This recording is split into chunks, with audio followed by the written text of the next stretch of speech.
আন্তর্জাতিক সম্প্রদায়ের চাপ কিংবা বন্ধুরাষ্ট্র যুক্তরাষ্ট্রের নিষেধাজ্ঞা কোনো কিছুতেই দমছে না নেতানিয়াহু প্রশাসন। একের পর এক হামলা চালিয়ে যাচ্ছে নিরীহ ফিলিস্তিনিদের উপর। স্থানীয় সময় বুধবার জাবালিয়া শরণার্থী শিবিরে পরপর ৩টি ভয়াবহ বিমান হামলা চালায় দখলদাররা। এতে বহু মানুষ হতাহত হন।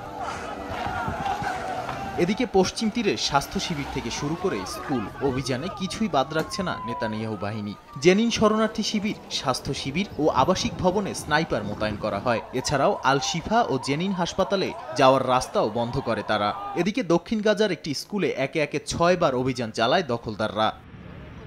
গাজায় হামলার পাশাপাশি সিরিয়া ও লেবাননেও হামলা অব্যাহত রেখেছে তেল আবিব। সিরিয়ার দক্ষিণাঞ্চলে বিমান হামলা চালায় তারা। এতে এক সিরীয় সেনার আহতের খবরও পাওয়া গেছে বলে জানায় দেশটির সংবাদ মাধ্যম সানা। এছাড়া লেবাননের দক্ষিণাঞ্চলীয় একটি শহরে হামলা চালিয়েছে ইসরায়েলিরা। এতে বেশ কয়েকজন আহত হন। নগদের কাছে সব গ্রাহকই প্রিয়, তাই তো সারা দেশে ক্যাশ আউট চার্জ সবচেয়ে কম। এদিকে লোহিত সাগরে ইসরায়েলের গুরুত্বপূর্ণ হাইফা বন্দরে ইরাকের ইসলামিক প্রতিরোধ বাহিনীর সঙ্গে যৌথভাবে হামলার দাবি করেছে ইয়েমেনের সশস্ত্র গোষ্ঠী হাউথি। এমএসসি মানাজানিলো নামে পণ্য বোঝাই পর্তুগালের পতাকাবাহী জাহাজে লক্ষ্য করে হামলা চালায় তারা। তবে এই হামলার জন্য ইসরায়েলি বাহিনী মোটেও প্রস্তুত ছিল না বলে জানান হাউথি মুখপাত্র ইয়াহিয়া সারিয়া। নাদিম মারজান, সময় সংবাদ।